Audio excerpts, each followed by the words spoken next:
Yo, what's up GameLeapers? Coach Jizza back again, and if you're someone who plays Senna, who wants to play Senna, or who is learning Senna, then this video has all the information you will ever need. Guys, we're going to be covering in detail tips and tricks, your abilities, your combos, your trading patterns, your runes, your builds, legit everything. Even if you don't play Senna, I'm going to persuade you to, because not only is this video red hot, but Senna is actually good this season, especially after Riot buffed her in 11.2. On the topic of buffs, we keep buffing something as well, and that's the GameLeap website, which you guys have to check out. If you want to master a champion, master a role, master macro, whatever it is, we have it. So join thousands of your fellow summoners and get signed up for a bit more jizz in your life. Links as always in the description and comment section. Alright, let's start by talking about your auto attacks as Senna, because these aren't like the autos of other champions in the sense that they are not projectiles. So when you auto attack an enemy champion, you blast your cannon at them, meaning your auto attack can bypass things like Yasuo's Wind Wall, Braum's Unbreakable, and Samira's Blade Whirl. How good is that? Now what's also important to know is that your auto attacks scale with attack speed, but only by 30%, which is the lowest in the game besides Jhin, of course. What this means is, let's say you buy Kraken Slayer, which gives you 25% attack speed. Just 8% of that is converted into attack speed. Now this has traditionally been why attack speed Senna hasn't been popular, but as you'll find out soon enough, it's actually the best way to go about building her at the moment. Now another important detail is that when you auto attack a target, you gain some of that target's movement speed, and this is why Glacial Augment is the preferred rune on Senna, because it makes it easier for you to use your range and poke advantage and harder for the enemy to get onto you. Now one last minor detail to know is that when you crit, your auto attacks do not deal 175% damage like other champions. They only deal 150% damage. Alright, so let's go over Senna's abilities, and we'll start with your passive, Absolution. And if you are to master Senna, you have to absolutely understand how your passive works. Now the most important part of your kit is your mist, and the amount of mist stacks you have is indicated above your HUD. Now, throughout a game, your goal should be to acquire as many mist stacks as possible, and this is for two reasons. Each stack grants 0.75 attack damage, and this is the only way to increase your AD outside of buying items, because you don't gain attack damage upon leveling up, so you are reliant on your mist stacks to give you the damage you need. And the second reason, for every 20 mist stacks, you gain 25 bonus attack range and 10% critical strike chance. So 20 stacks is what you should be thinking about, dreaming about. It is everything. For example, when you have just 40 mist stacks, you have the highest base auto attack range in the game alongside Caitlyn. And seeing as you can stack mist infinitely, this becomes hella far and makes you a late game beast. It should be said as well that any excess crit chance you have, so whatever number you have over 100% crit, 35% of this gets converted into lifesteal. Alright, that's all well and good, but how do you actually attain mist stacks? Well, there are two ways. So the first is to damage an enemy champion with 2 damaging attacks or abilities. So your auto attack, your Q, your W, and your R can all be used. Now keep in mind, you don't have to use 2 different sources of damage to acquire a stack. So you can just auto attack the same target twice, for instance, and you still acquire mist. Just remember that you have 4 seconds after your first attack to attack the same target again to get some mist. Now if you can't count to 4, you can see the timer on the target's HUD, which tells you. You can also see the black mist on that champion, which disappears after 4 seconds, and you can also tell by the sound your mist makes. Take a listen.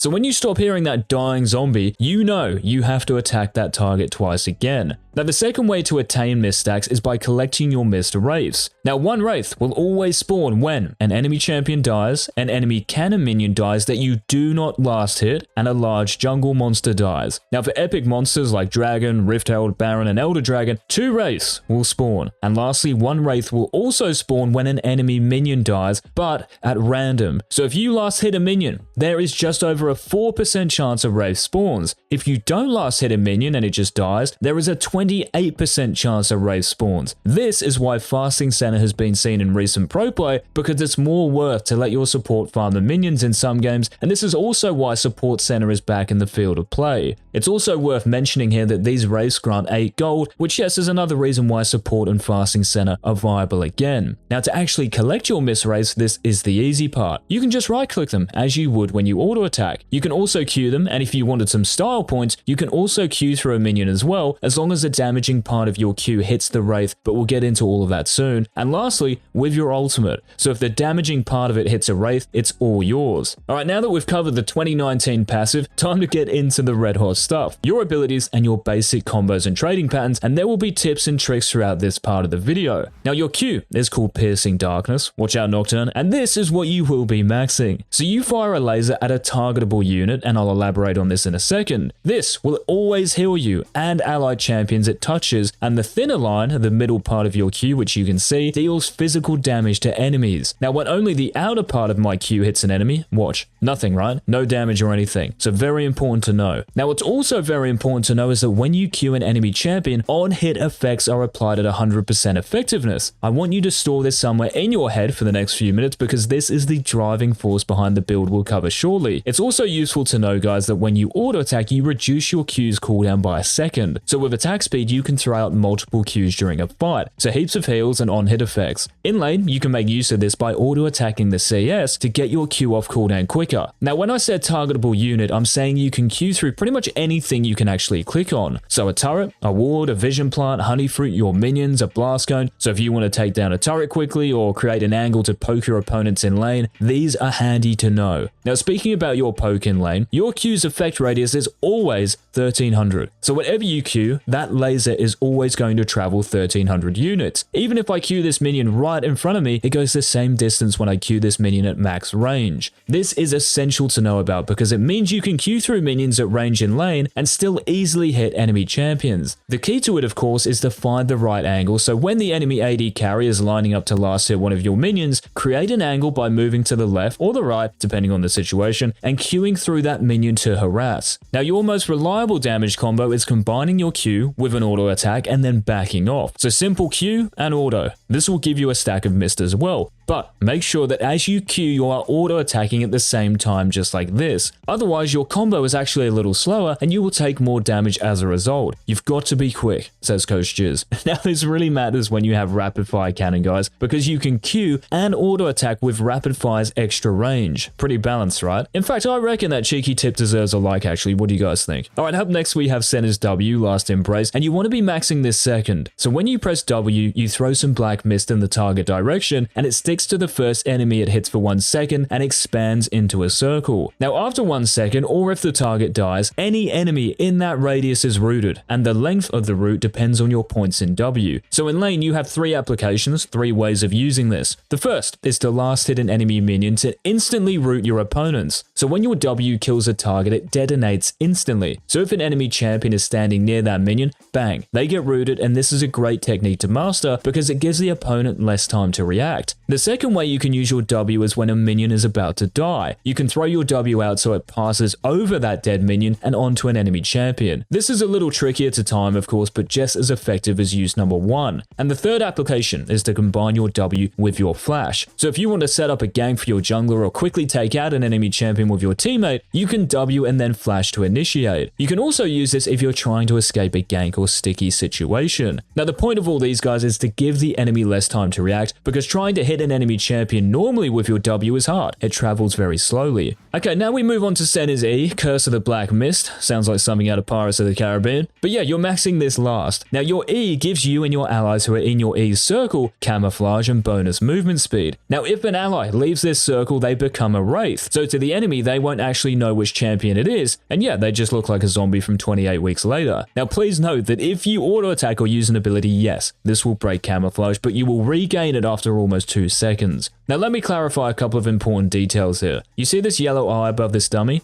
Think of this like a warning. Come closer and I will see you. Not actually sure what that voice was, but watch what happens when I move closer.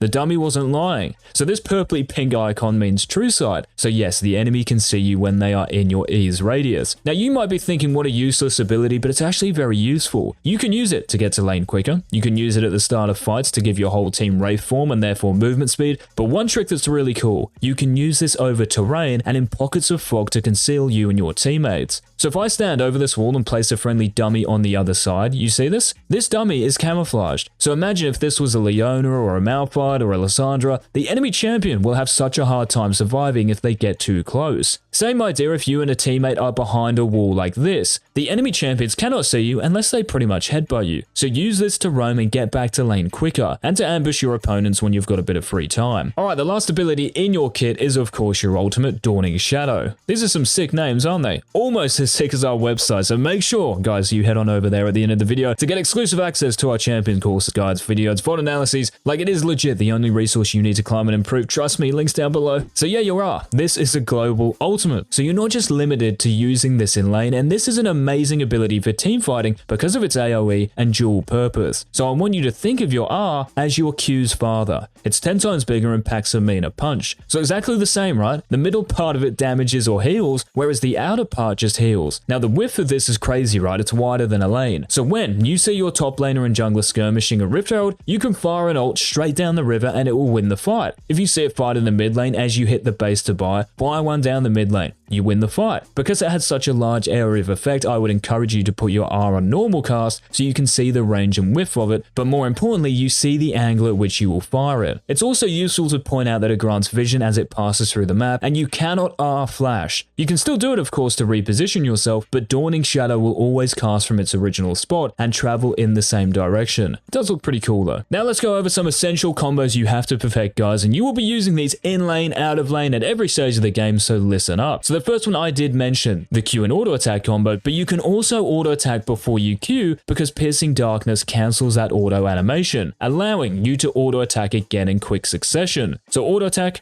Q, auto attack. The next combo, all you're doing is simply following a route from your W with the auto attack, Q, auto attack combo. So you W, the route lands, auto attack, Q, and auto attack. Remember, you can start by Wing and flashing as well. Now next up, and this is really the last standard kind of essential combo you need, and it's just with your ultimate added at the end. So you W, auto attack, Q, auto attack, and R as soon as you see that last auto attack land, so you get your ulti off as soon as you can. So it's nowhere near as complicated as other AD carries in terms of your bread and butter combos, but you have to be able to weave in auto attacks between your abilities. That is a must. Alright guys, we're on to the final chapter of the guide, and this is where we talk about the backbone to your success, your runes and your build. Now for your runes, you will only ever need one page, and it's this bad boy right here. So Glacial Augment as your keystone. This has the best synergy with your kit and playstyle. The thing is guys, you're all about range, and Glacial gives you the best chance of maintaining that distance from the enemy team. It also allows you to land your Ws with greater success because the target will be slowed, and also procs off your Q, which is crucial to store in the memory bank. Now for magical footwear, these boots give you an additional 10 movement speed, which is great for your kiting, save you 300 gold, and perfect timing, which you might consider doesn't make much sense because if you're caught, you're dead as Senna. You're not a Fizz. So this is just a waste. Choose Biscuit Delivery next, and this helps you a ton in lane in terms of sustain and damage as well, because you can burn through mana pumping out lasers on repeat, so Biscuits allow you to keep piling on the pressure. Last in the inspiration tree, guys, take Approach Velocity because this helps you and your teammates stick to the enemy champion and chase them down with multiple auto attacks and Qs. Now in the secondary tree, take Precision with Presence of Mind and Alacrity. Now Presence of Mind is amazing for two reasons. It helps your sustain in lane because you can gain extra mana regen from auto attacking and queuing the enemy champions, and the second is that you can restore 15% of your mana instantly off kills and assists you get with your ultimate. So if you use it cross map while you're in lane and get an assist, your mana bar goes back up a bit. Now Alacrity is better because it increases both your DPS and your healing because you're auto attacking and queuing more, and you also gain Alacrity stacks when you collect your Mist Rays, so you get to that extra 18% attack speed faster than other champions. In your minor runes, same idea with the attack speed here, and then take Adaptive Force for damage, and Armor if you're against a traditional AD carry, or Magic Resist if you're against an AP carry in the bot lane. Alright guys, it's now time for the builds you have to start using on Senna, and I'm going to give you one each for AD carry and support, and these two are legit all you will ever need. So for AD carry, your 4 core items are